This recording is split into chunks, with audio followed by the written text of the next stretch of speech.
Tida kutendai mhuri yeZimbabwe nekuda kwesapoti yese yamunotipa pano paSaint TV basa richienda mberi. Aiwa, mazuva mashoma changodarika takaita video tiina vatete Patience Office vachitaurawo matambudziko avanonosangana nawo. Tiri pano padam site paseri pepaNational Sports Stadium.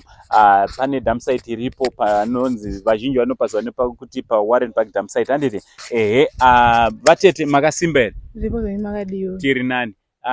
Mhuri yeZimbabwe ingada kuziva zvakare kuti zita renyu munonzani? Ndinonzi Patience Office. Alright, mune makore mangani? Ndine makore 30 kubereka. Alright. Last time takauya panapa tikakurukura. So kukurukura kwatakaita ndo kune results zvatazodzoka zvakare panapa nezvatakabata. Tine hama dzakatitumawo kuti tinge tiri tinouya kuzokuonai. So tine grocery riri panapa ratati tozokusirai kuti munge muri munobatsirika muri panapa pamwe chete nevana. So grocery ratauya naro idoko doko asi nongokumbira kuti munge muri munorigamuchirawo.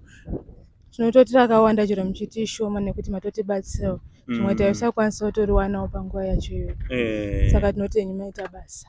Koko hama dzaiwanikwa dziri dzinotambanudza maoko kuti munge muri munowana kudya uku.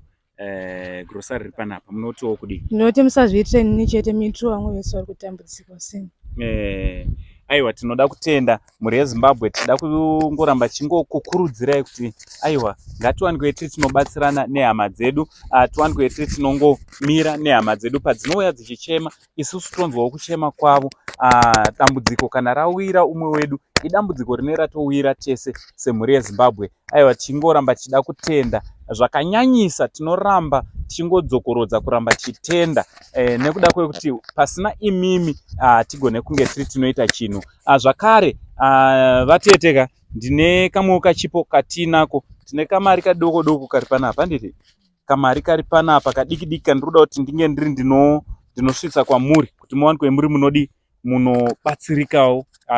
Tizozive zvamune muchidawo zvimwe munge muri munobatsirikawo ipapa. Saka ndongoramba ndingoti maita basa, munoti shoma asi inenge yakatowanda zvikunda ndasingakwanisi kuiwana futi. Aiwa, tinotenda.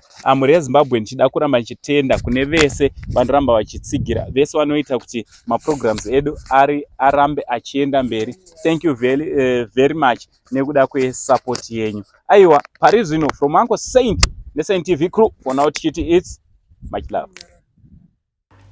Ndichida kutenda mhuri yeZimbabwe nerudo rwenyu runoshamisa, rudo runobata pamoyo.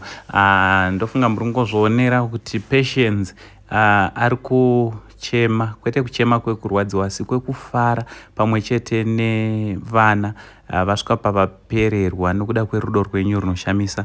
Dai Mwari akuitirai zvakanaka kune vese vakakontributa, vese vanoramba vachibata nesu pamaprograms edu ese.